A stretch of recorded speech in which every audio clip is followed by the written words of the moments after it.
Afternoon, everyone. How are you all doing? All right. I was busy working on these templates, actually. I think I've made the volume divergence signal a little bit better. So we'll just continue on today with the volume divergence reversal patterns. We did have volume divergence here. All right, the volume divergence is created from the relative volume. So I'm showing the true volume on top here now on the 2-minute charts. So the open in the open in gold was right here, 7:20 my time. That's the open. So obviously we gapped way down, and I saw this reversal, which is actually from the area, and thought I was missing it, and then went ahead and jumped in right there, and then jumped in right here as well, and then missed my third contract by about 2 ticks right here. So I was quite a bit early on this one, reason being that we actually came through the area by quite a bit. We overthrew the area, as you can see, was right here. So just simply connecting the high to high from here to here, which draws the channel line from the low.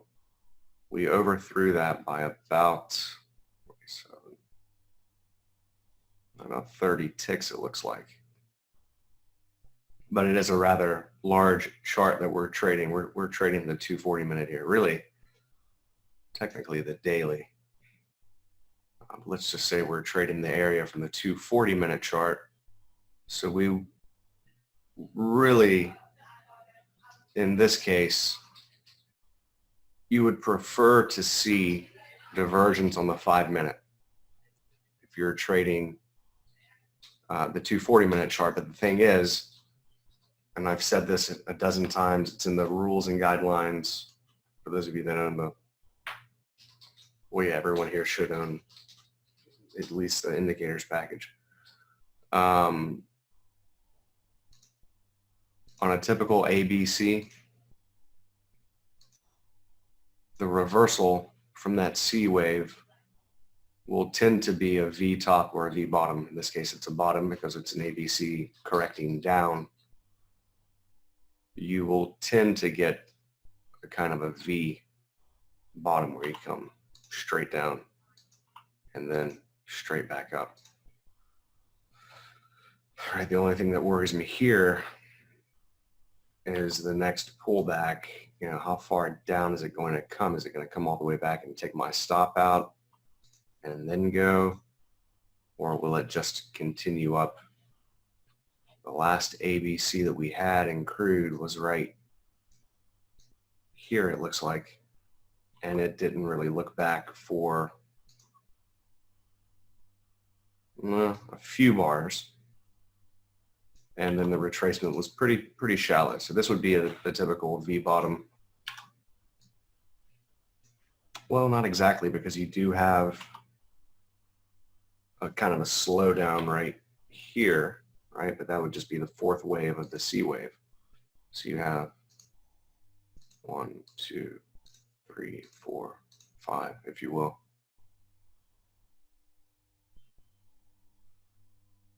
But oftentimes I do anticipate having that V bottom, so I don't want to miss it.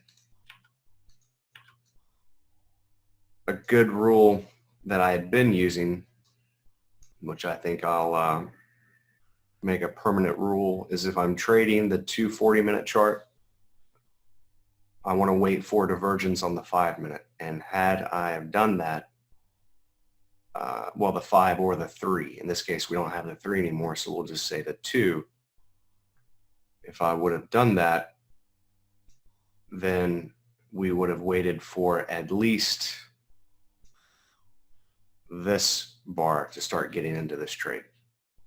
Okay, you don't quite have the signal right there because there are only 5 bars in between these two lows. So from here to here, it's only 5 bars, and we're requiring a minimum of 6.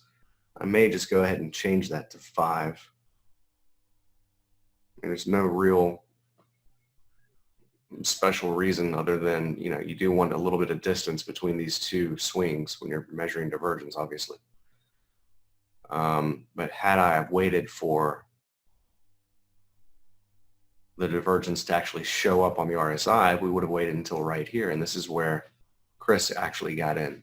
Chris got in right here.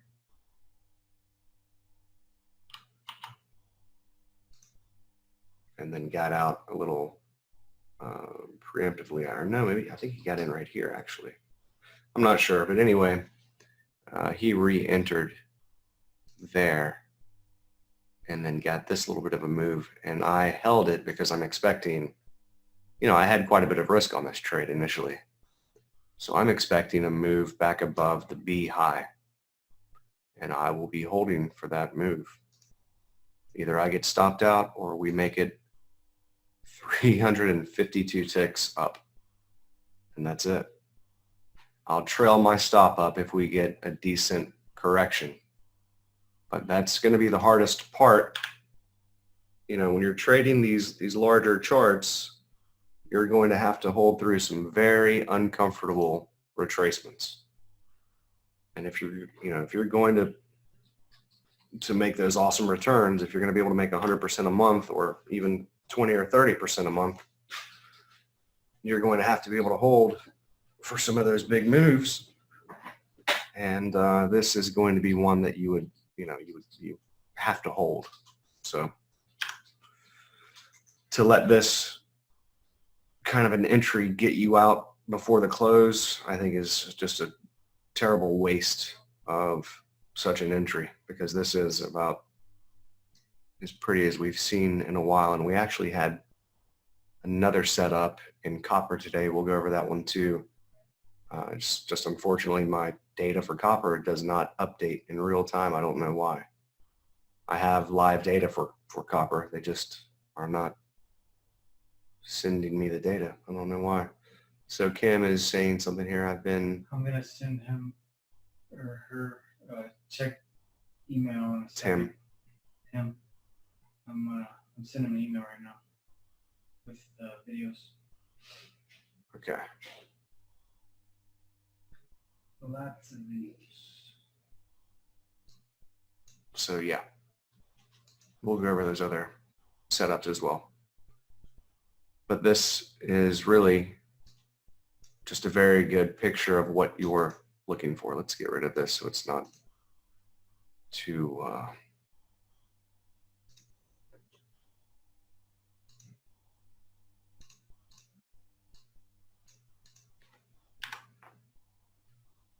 that's what you're looking for.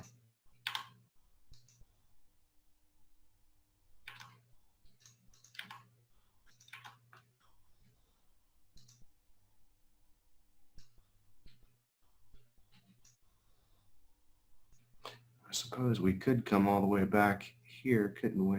Let's see.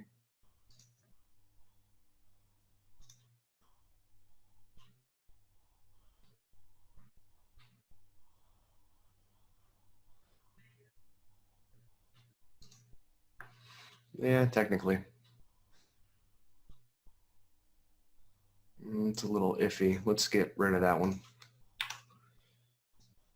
So you're in an uptrend. Well, I mean, look at gold. I guess you're in an uptrend, huh? But it is making almost this kind of a rounded top feel. So it tried to reinstate the trend here after this very clear and obvious ABC. And we did have one set of 5 waves right here.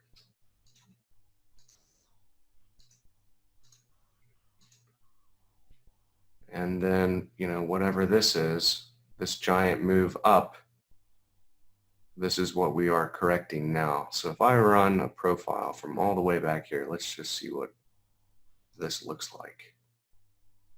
Because obviously we have the majority of the volume traded up in these prices, and that's what we pulled back into. We pulled back into the volume cluster of all of this. So we could safely expect a reversal to occur from within that volume cluster to reinstate this trend, for a continuation move back into the trend, the uptrend.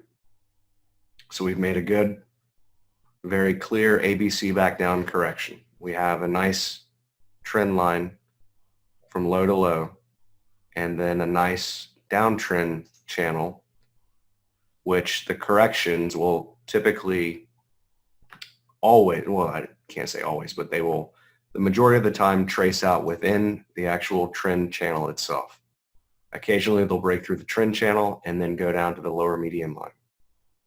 Okay, but this is just a perfect example of what you're looking for. You're looking for a pullback to a trend line, and preferably for that reversal to occur where both the trend channel line, the downtrend, the channel line of the correction, and then the actual uptrend line where they meet in time and price. And this one almost stopped me out because of the slight throw under, but on that 240-minute chart, you have to allow for these throw unders, which is why you're using the faster time frames to kind of fine tune this entry. And that's something I kind of failed to do today. I got in a little too early and then started kind of scaling in when I should have waited for that major divergence signal on the 2-minute. Okay. So here we've definitely come back to within the volume cluster. This is the volume cluster area, this beige section of the profile. And then this is the value area of the entire move. And then the blue is just the, the rest of the volume. So this is the 30% section of volume, 30% of the entire amount of volume within the least number of consecutive ticks. And that's what we pulled back into. So what we would expect to see would be a move back above the B wave high, preferably back above this high. But once we get above the B wave high, I'll be looking for an exit because I don't want to hold through a correction this large. It may just hopefully shoot right up through the B wave and then up through 1306. But if it looks like it's stalling out and we get some sort of volume divergence on the 5-minute or the 15-minute up here, I'll just go ahead and get out so that I don't have to hold through one of these, really big corrections, because typically it will trace out 5 up as it's going up here. And after we see a clear 5 up, then it could be a very large correction back down and then get the next big move up. So no sense in me holding through that when potentially I could get out and then re-enter down here. So that's what we'll be looking for. So this has a very good potential of turning into just a massive, massive trade here.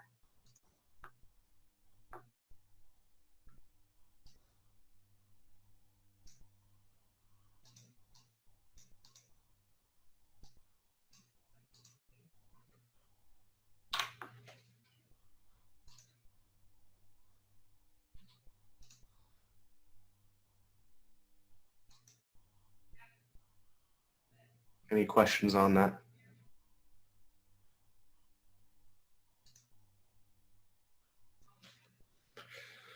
So even on the RTH chart, we had a move right back to the bottom of the trend channel. Yeah, he wants, Balraj wants me to explain the volume cluster again. All right, so in volume profile, even in market profile, you have what's called the value area. So the value area is what we're marking here in dark red or maroon, and that is 70%. In this case, I think I have it set at 68.4%. So it's basically the 2 standard deviations of the total amount of volume, if you want to think of it like that. It's really just 70% of the total volume within the least number of consecutive ticks.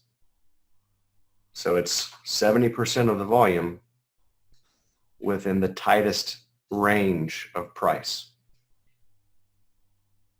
Is that registering with you? Does that make sense? So if this entire profile is 100% of the volume, right? The entire profile is 100% of the total volume of this move, then the value area is the concentration of 70% of the volume within the tightest range, within the least number of consecutive ticks. And then the volume cluster is the largest amount of volume, 30% of the volume within the least number of consecutive ticks, within the tightest range. So you could say that the majority of the volume traded within this little range right here. All right, that's like the fattest chunk of volume within the least number of consecutive ticks. Cool. So that's what that's all about. And we came down, it looks like we came down to the low volume node of the volume cluster. So if this entire beige area is the volume cluster,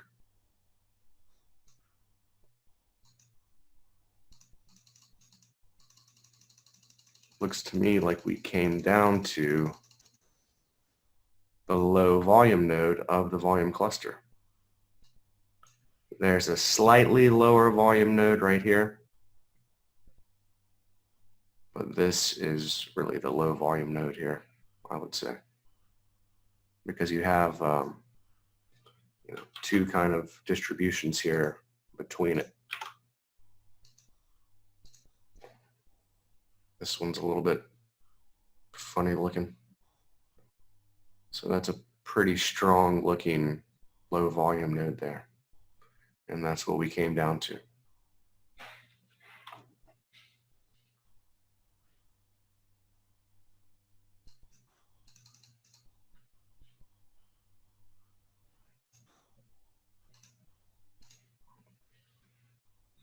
All right, so on the RTH chart, remember gold opens at 7:20 Central Time.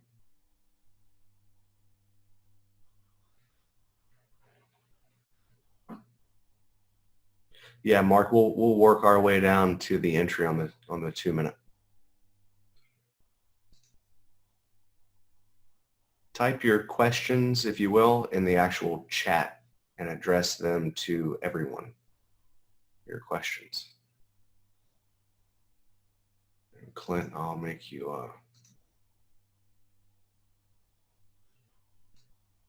I'm not signed in. I gotta sign in.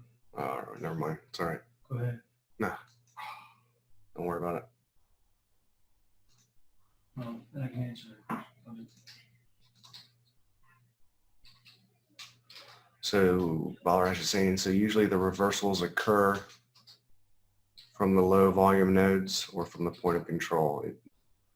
You can't say that, you can't really say either or. Both areas are decent spots for reversals, but I can't say that, they will usually occur from one or the other or both.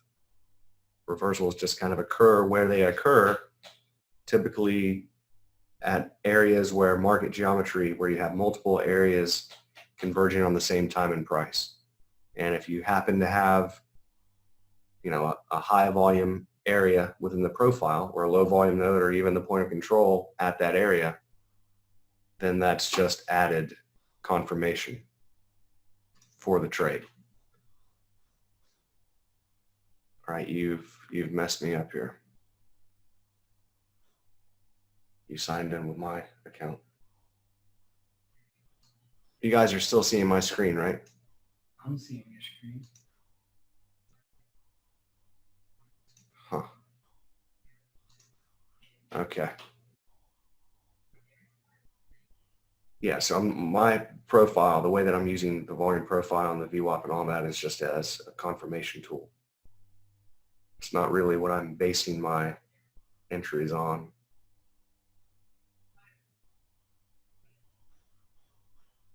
I'm going all the way back to the start of that trend, Mark. Going all the way back to, let me show you.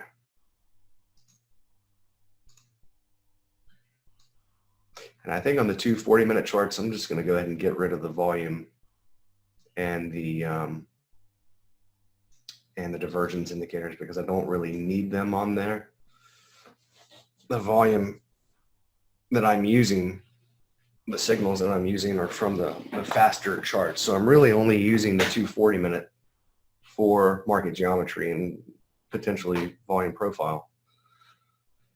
But I'm not really using them for the actual entry signals themselves. So I really only need the volume, the relative volume and divergence on, let's say, from the 30-minute chart down. Let's say the 60-minute chart down. Okay. So yeah, and this uptrend started here. Well, technically here, I guess. And that was the 17th of December when that uptrend started.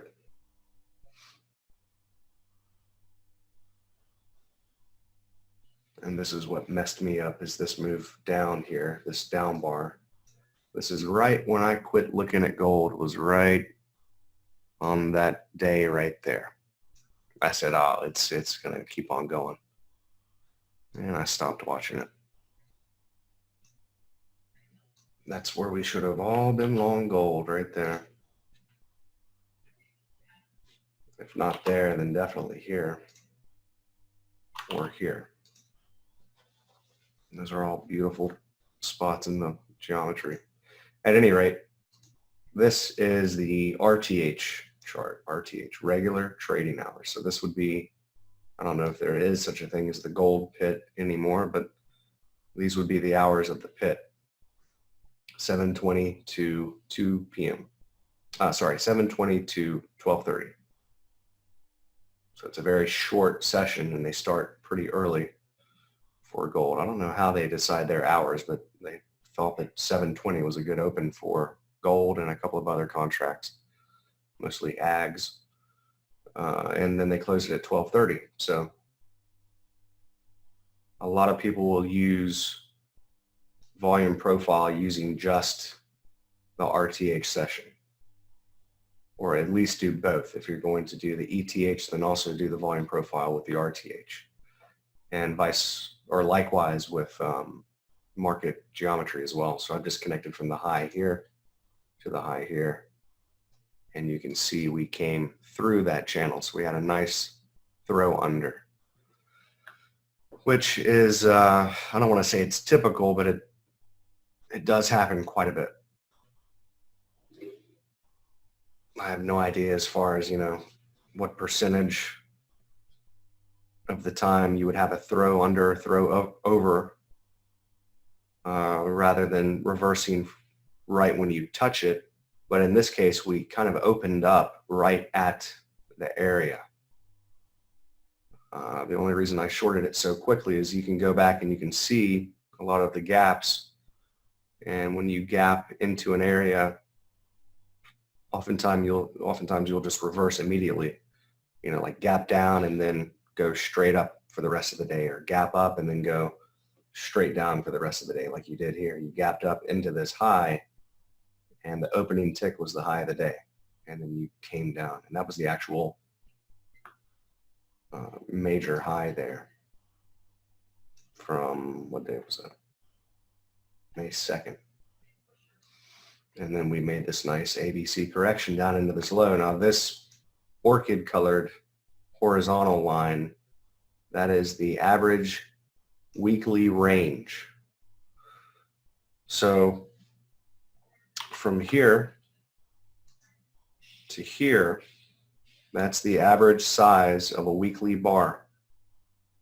It's just something that I'm, using on here just to kind of judge where typical ranges will tend to end So over the past 8 weeks, I think it's 8 weeks, the average range to the weekly chart, each bar is about that wide. How many ticks is that? Let's see how many ticks we have there.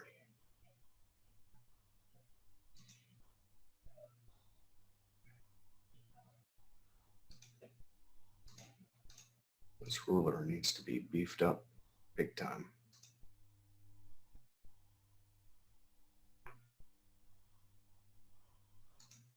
Looks like we're at about 400 ticks for the average weekly range.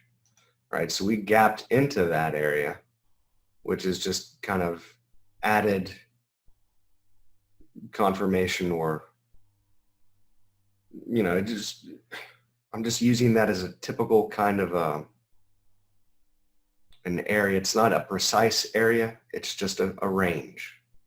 So since we went below that, I'm thinking, well, you know, pretty good chance that we're coming into a major low and that we will probably be reversing, since we have such a beautiful ABC down into that area and a gap into that area, and then all this really high volume. You have to, when you're looking at the relative volume in general, volume per bar in general, just slight differences from bar to bar are very significant, right? The fact that this bar is, let's say, 200% and the previous bar is 60%, that's a major, major difference in the total amount of volume there. Okay, so even just slight, you know, 10, 15% differences from bar to bar is very significant when it comes to the volume per bar.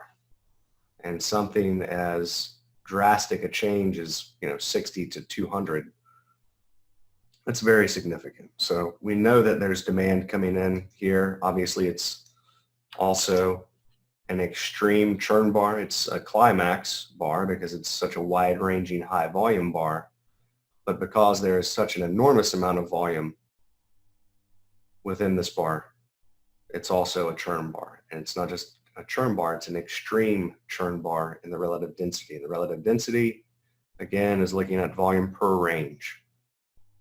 Okay, so when you have incredibly high volume per range, you know that there's a fight between supply and demand there. Okay. Now you can add a 240-minute chart to the workspace. I just opened up a 240-minute chart with 200 days on it. Just go to File, New Chart, and then open up a 200-day 240-minute chart. So it's at 200 days and no indicators.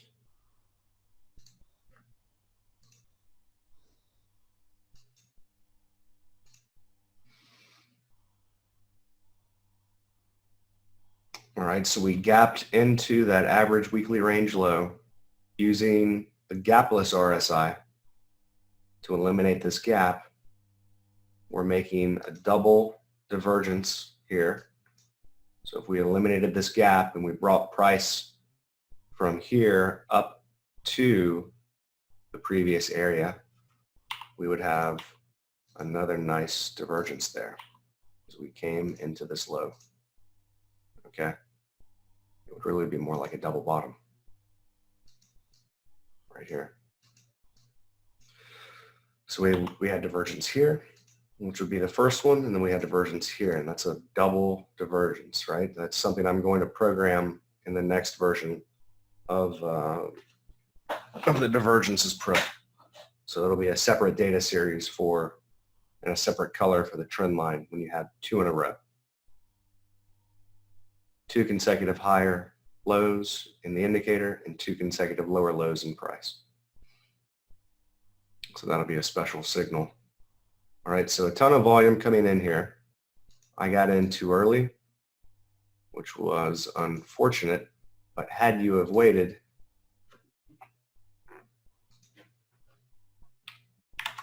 for the precise signal, you would have gotten in at the very low. And where is that hourly chart? Yeah, so the hourly chart is up here. We'll go back to the hourly, then I'll work my way down to the 2 minute. So here's the hourly. And I drew in a pitchfork here. And rather than connecting to this low, I connected to this low right here. All right, and we overthrew that by a little bit too. You can see I have the average weekly range on the ETH chart as well. It's just a little bit lower than the RTH chart. All right, we came right down to that. And on the hourly, we even have volume divergence. So there's your volume divergence right there in the hourly. And you're throwing under, or you're overthrowing that area. I don't want to zoom in too tight. Let's say we'll go right there. All right, so looking back even further, we have, so many different areas coming together here. And they're all overlapping and converging on the same bar. It just happened to be a very wide-ranging bar.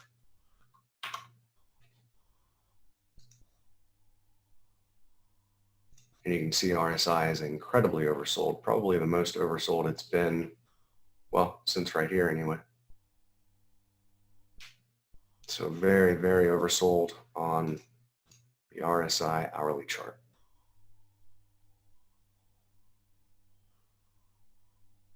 Yeah, make it so it reaches out and slaps you.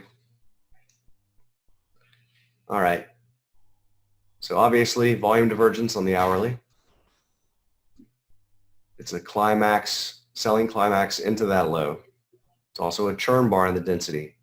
And then the next bar is that narrow range, high volume per range, high density bar right there. So that's your high density bar. So we know that there's a lot of demand coming in on that bar. All right, now, and this is what I was wanting to wait for. And this is why I got into my second contract where I did. And that is because of this tick chart right here. All right, so at the very least, I should have waited for divergence on the tick chart. All right, so let me scroll back and refresh this.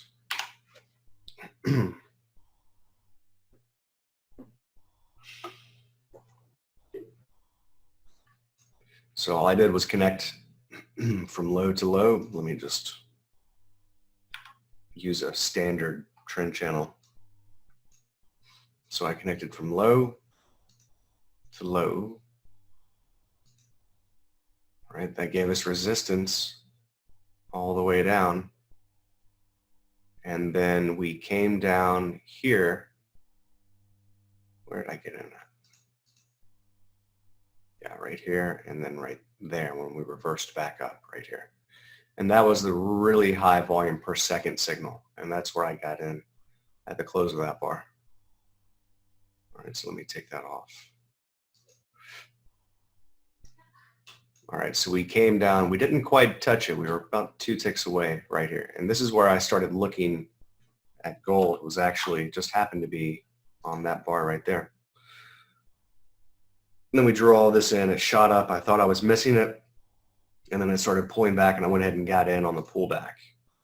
It's actually at the low of that previous bar. Or maybe a couple of ticks lower. All right, well, then it came down finally to that trend line from low to low. Most people that are drawing trend lines are drawing trend lines from high to high in a downtrend and low to low in an uptrend. You guys know to do both, right? You want to draw from low to low in a downtrend and from high to high, and draw channels using both. All right, but oftentimes, and especially on the tick chart, you'll use that trend line from low to low as future support, as we did all the way down to the final low. All right, so that was the very first spot that we should have allowed ourselves to get long. And I think that's where Chris got long. And then he took a stop for break even, like right here or something. Okay. And then it came down and it touched that trend line again. And this time on even stronger divergence here.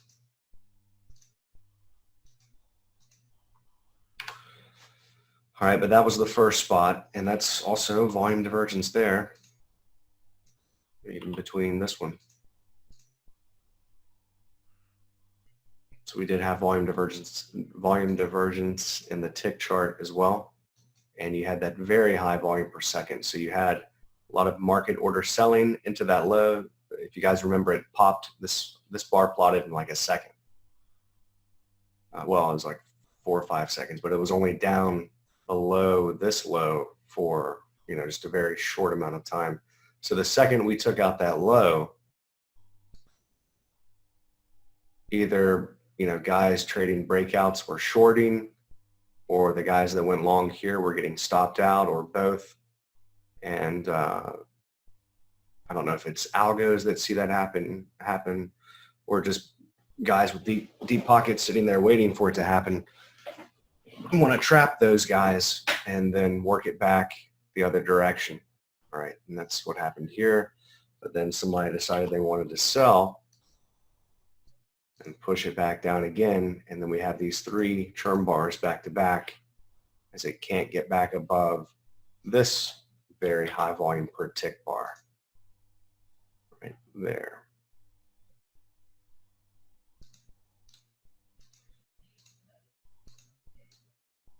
So you can see that was the highest volume per tick bar right there.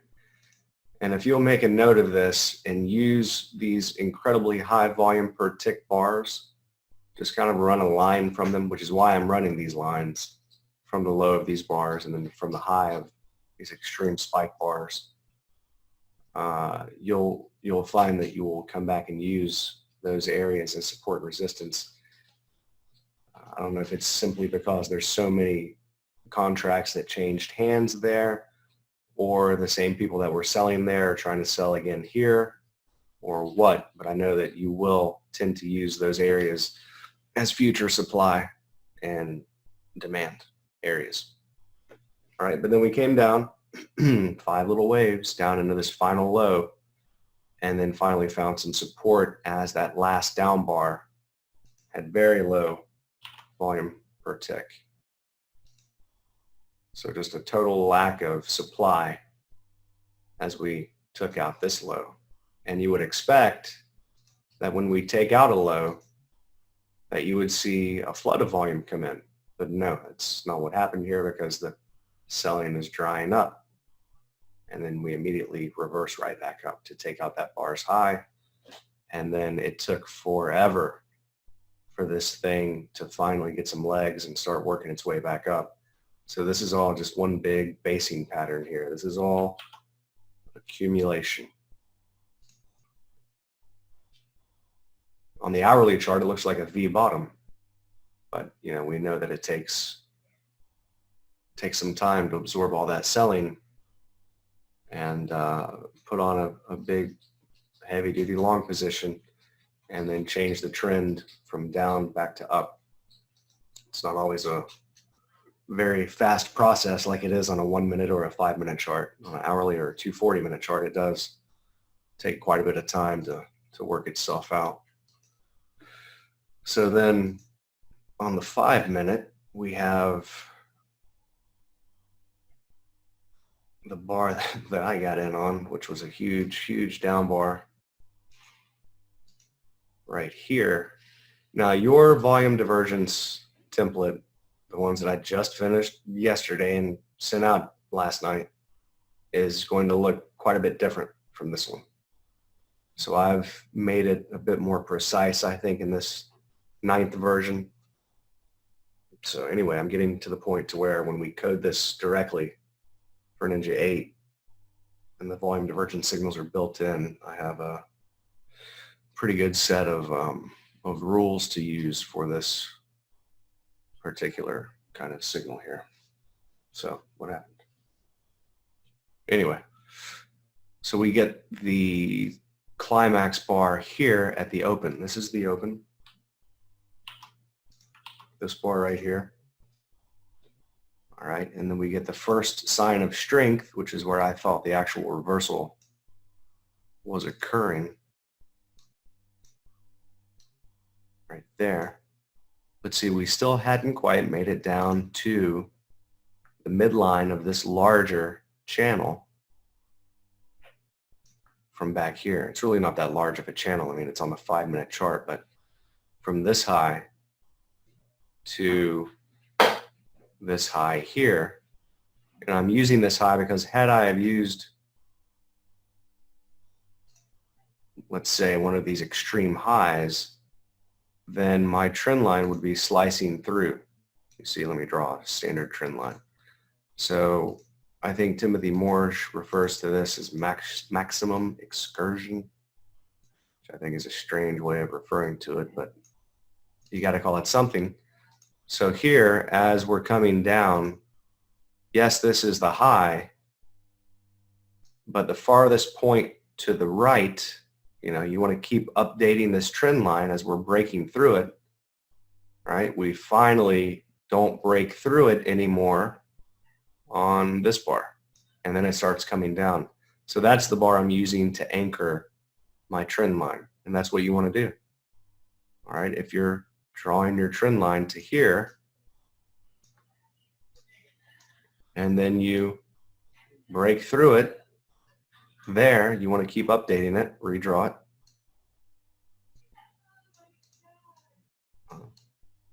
Oops, and you broke through it there, so you want to update it. Okay, now you don't break through it. All right, then we're coming down, we get some support at the open, drifts down a little bit further, and then we get that big reversal bar. I thought that was it. All right, it wasn't it. And then when it starts coming down some more, we don't actually bottom out until we hit the midline of that downtrend channel. All right, and we actually have bullish divergence there. It's not showing up on the 5-minute, like I said, because there's only, how many bars is that? 1, 2, 3, 4. There's only 5 bars total, so 4 bars in between. We require a minimum of 6. All right, so your divergence indicator is not going to pick that up because you have to set a minimum, but there is divergence there. Obviously, you see it on the 2-minute. You see it even on the MACD in the 2-minute. And then you get that nice doji there. Well, it's not quite a doji, but essentially a doji on the 5-minute with now volume divergence. So we get the selling climax, which is also churn, that fat green bar. That means that it's high volume per range, right? The skinny blue bar means it's a selling climax. And that fat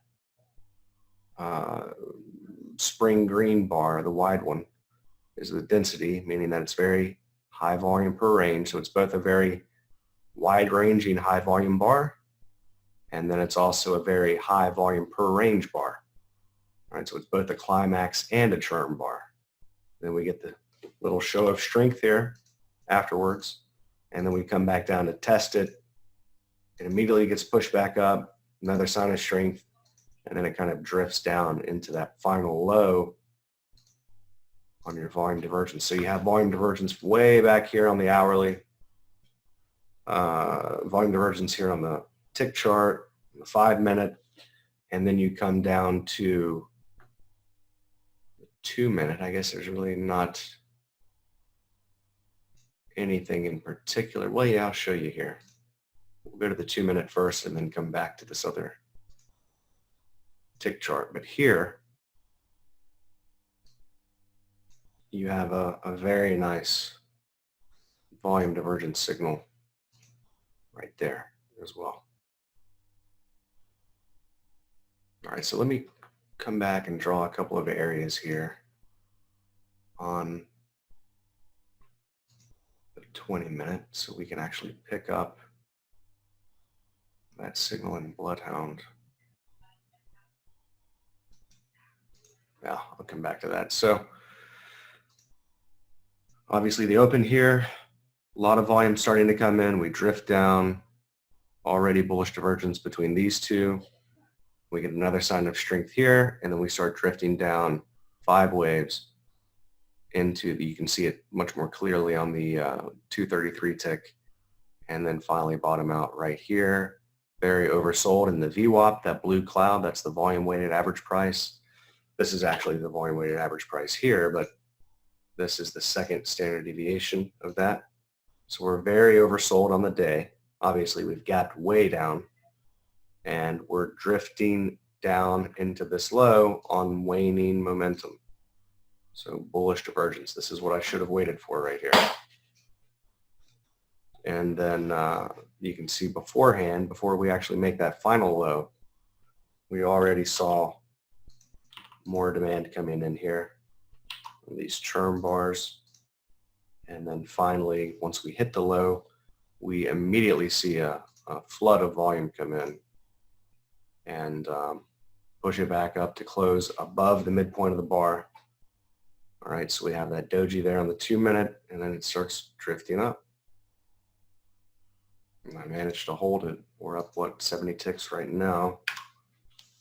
I took one off. I don't know, kind of talked myself into taking one off. Chris exited his here on this, or no, he exited here with these churn bars, which is where I took one off. I just wish that I wouldn't have done that now, obviously, but yeah, he exited here. And I went ahead and took one off right there. So nonetheless, it was at the top of a smaller channel. So it was a decent exit to half the position.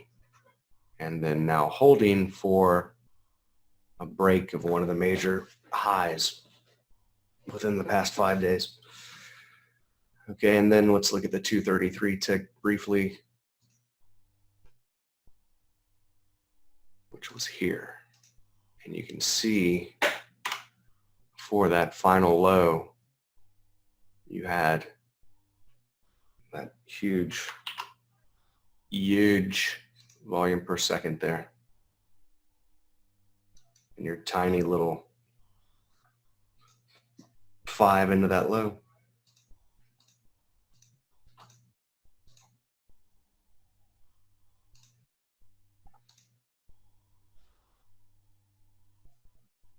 And since you have divergence, no, you don't have divergence there, but you do on the 2-minute. You come down to the midline of the channel, which is what we used on the 5-minute. Because the channel is so steep, when the channel is really steep like that, and then the momentum is waning into the low, you'll tend to use the midline of the channel as the support. Any questions on any of that?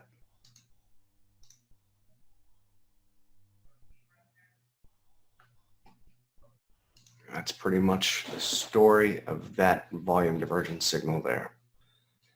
So when you have, and that's why I use the volume divergence in these Bloodhound templates, because what I'm trying to get back to is trading these larger time frames, waiting for these major areas to be hit, which is why we had the trade that we had today. Because we're looking at that 240-minute chart and waiting for those major areas to come together. And typically at those areas on the larger charts, say the 240-minute and the hourly, at major reversals, you're going to tend to have those volume divergence signals either on the 5 or the 2-minute. It's going to be pretty rare that you come straight down into an area, on the 2-minute. It may look like that on the hourly, that you come straight down and straight back up. But on the 2-minute or the 5-minute, momentum will tend to kind of start to wane as the volume, as the buying starts to come in. So as you're coming down into a low, you have this huge amount of selling momentum into that low. It's going to take a huge amount of buying to come in, stop all that selling, and then push it right back up. If you're trading a reversal on a 4-hour or a daily chart, that's not going to happen, instantaneously. Occasionally, rarely it may, especially if you have some kind of a report. But it, these major shifts in supply and demand on larger time frames will tend to take quite a bit of time to work themselves out. And this is kind of what you want to see. You want to see that momentum start to wane into that low. You want to see that some kind of a, if we come into a low, you want to see some kind of a selling climax where you have a ton of selling come in. All the public are starting to come in and sell now. Those are the guys that the big boys want to trap and take all their money. They got to take it from somebody, and they want to take it from the public. So the more volume we have in that selling climax, the more interested the big traders are going to be to work it back the other way. All right, and it's going to just kind of drift with waning momentum into that low until they're ready to push it back up, and they may push it down through one of the areas to get that throw over to psych people out of it. Like I'm sure, a lot of you got psyched out of it because it did have such a large throw under. This was really the area right here. I think it was like this. So that was really the area right there. And then we threw under here and then threw under all the way down into here. And that gets very uncomfortable. It's very uncomfortable for me as well. And then all of this, that's hard to hold through, but it's worth it. When you get it right, it's worth it, obviously. And then you see the big boys step in right there. Look at how much more volume occurred on that 2-minute period than the previous 6 periods. It's just a huge amount of volume comparatively, even compared to the open. So that's them showing their hand. They can't hide it. And that's what we want to see. And that's it. Simple when you think about it. It just takes time to learn how to put all the pieces together. So that's what we're looking for. Cool.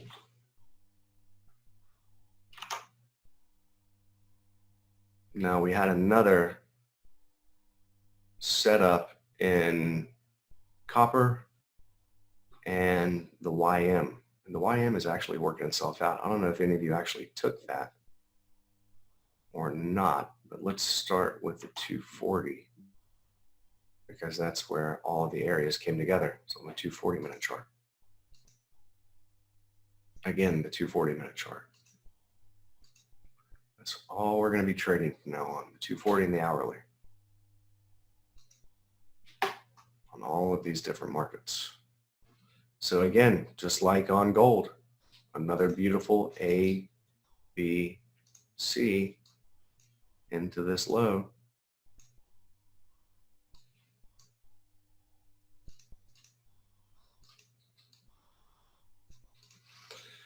We were talking about this for, I don't know, 2 or 3 hours. Coming back to it, and I was saying that, if I didn't have the kind of bias that I had towards the U.S. economy, and I didn't know what this market was, just seeing this chart without knowing the name of it, I would buy that without question. Always. Big trend up, overlapping waves that trace out within a channel. It's textbook. It's textbook. So, no reason to not take that. Right where the median line is intersecting the channel line. And then you've even got a trend line from low to low occurring with the same exact slope. So actually, it would be this trend channel, which gave you the high at B. But what's more, you had this trend channel give you the high here and here. This is what's so awesome about market geometry. We have multiple areas all giving us the same slope for this upper median line. All right, so that is drawn all the way back from this major high. And then for this low, let me just finish my thoughts on this. So I've drawn a baseline, a trend line from the low here to the low here. It's found this swing low automatically, drawing that trend channel line, and then the median lines accordingly. So the slope of that line, giving us the high here, is the same exact slope as this baseline. And it just so happens that the median line is intersecting right there. Both time and price coming together on the same bar as this channel line, as this median line, which gives us the low here. And then it just so happens, this is just so amazing to me, that we draw from the high here to the high here, from the extreme high here to the high here, and it's all coming together there. Now hang on a second. If I draw from this high, do I then get the median line intersecting? Yeah. So if I draw from this high, the first lower high, to the swing point at B, that median line is intersecting the baseline from this low here to this low, and the channel line, all in the same time and price. So, you know, this is just an awesome example of market geometry. You have all of these swing points are related in time and price to each other. And it's all based on one massive trend channel from back here. It's just so eerie the way that all this works together. It's bizarre. And then what do you have at the low? Well, you've got volume divergence on a 240-minute chart. It's crazy. Even all the way back to here. Ignoring this bar. So this final low, after breaking out here, breaking out there, the final breakout is much lower volume than the previous two breakouts. That's what you want to see. It's a lack of supply coming into that low. The supply is drying up. And time and price, with all of the market geometry, with all of these previous pivots, they're all pointing to a reversal occurring right here. You even have the 30% and the 50% retracements overlapping there. And that's another thing with the fibs. Oftentimes you'll get a major fib intersect that area at the same time and price with the market geometry. And it all just kind of comes together. It's just crazy. Sorry, that's the 1272 expansion of this wave is what that is. So oftentimes the end of that C wave will come down to a negative 272 or negative 61.8 of either the A wave or the B wave. In this case, it's probably a negative 61.8 of the B wave as well. Nope, it's not. Wishful thinking. So anyway, quite a lot coming together there. And then the same thing in copper. And this would have been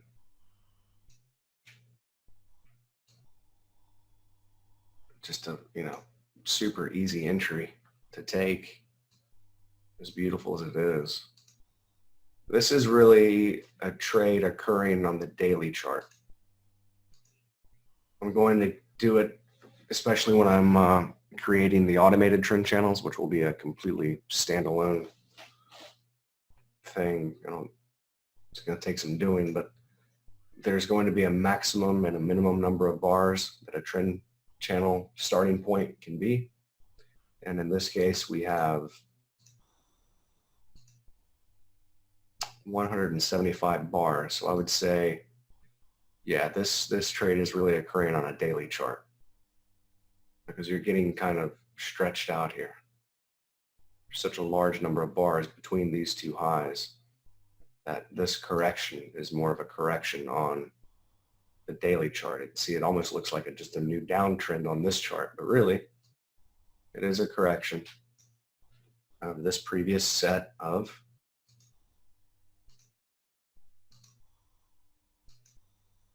five waves. Pretty weird.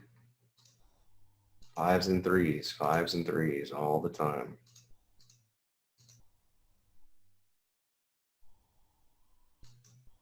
$78.6 retracement. Not quite. But that's the sweet spot between the 61.8 and the 78.6, especially in crude. I would say the 78.6 is probably more favored in crude than the 61.8 is, as you see so many retracements come to that 78.6 in crude all the time. But at any rate, you have a perfect ABC. It comes down directly to where the median line is intersecting the channel line. If that's not an easy trade to take, then I don't know what is. And you have extremely waning momentum. So you're coming down really hard and fast into this low, well, into this low. And then you get a sign of strength, which is weakening the down momentum, obviously. You come down pretty hard and fast right here. I would say faster than before. And then another sign of strength. And then you get this jagged, back and forth down into this low. It just so happens that back and forth traces out five waves. Imagine that.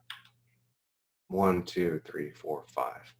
And that fifth and final wave is touching perfectly both your median line and your channel line, same time and price, all lining up on the same bar to end your new five-wave pattern. However you want to count it, you could count it to back here, it doesn't matter. And then you got another 5 into that low. So it's not too late to take this. You just have a lot more risk on it. If it were to come back down, say 50%, I'd say give it a shot. But this is one that the only way that you would justify taking this is if you were planning on holding it for a move back above that high. So you're either going to trail your stop up and get stopped out, or you're going to ride it up above 470 ticks in copper. And that's your target, is above that high. Sounds crazy, but copper's been in a heck of a downtrend for a long time. And it looks to me like that's all potentially changing here. Even if it fails, that's a very good looking setup right there for a very massive trade. If you just take trades like this, it's impossible to lose money by the end of the year. But these don't come along very often. So if you are taking only trades like this, you're not taking very many trades per week at all. Maybe you're taking 2 trades a week, if that. It just so happened we had 3 of them set up today. I only took 1, but it seems like I took a good one. Hopefully it's the one that works out. So that's really all I have for you today. Probably a pretty decent little session. So any questions on any of that?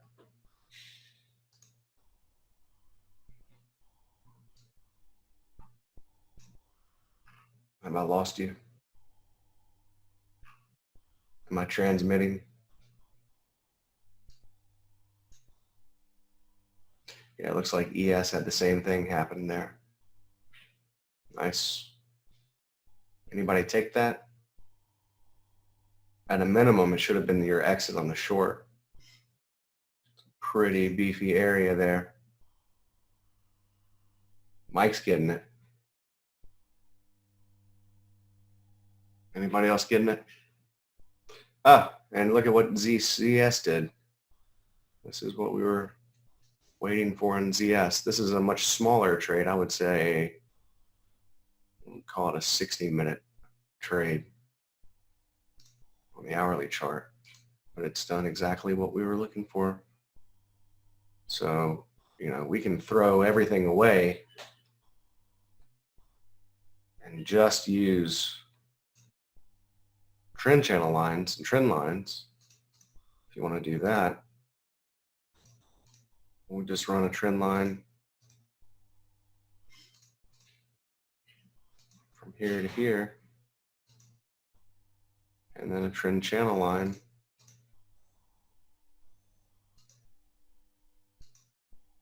from here to here, and look what you have. Overlap.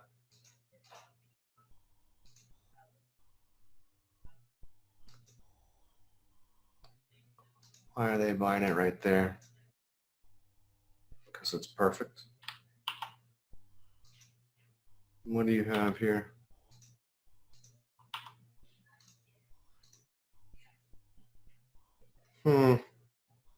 So that would be a better looking setup on the hourly chart as opposed to the 240, because there's only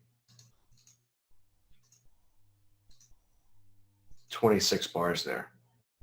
So I would say a minimum of 40 bars probably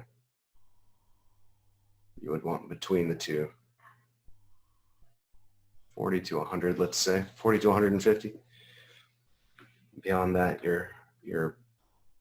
you would rather see it set up on a larger chart, or below that you'd rather see it set up on a smaller chart. So that's kind of how you would judge which chart you're trading from. I'll try to iron out some mechanical rules for that, but you know, you can't be too mechanical in trading.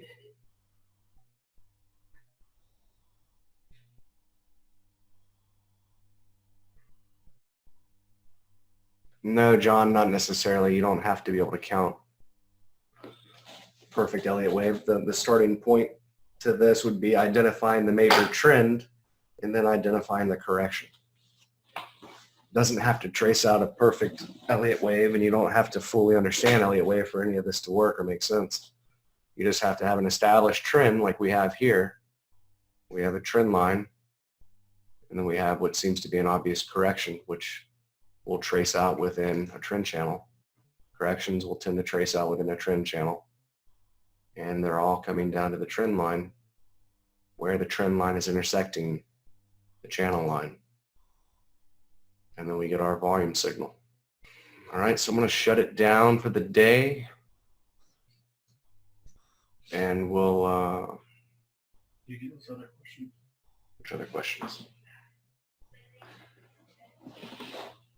Why the 932?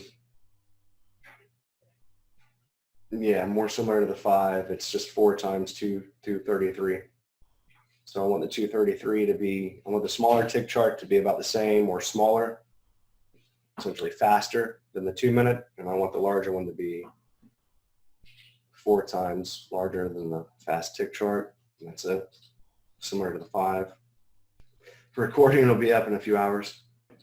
Any other questions? All right, guys. See you in the room tomorrow. Everybody have a wonderful evening.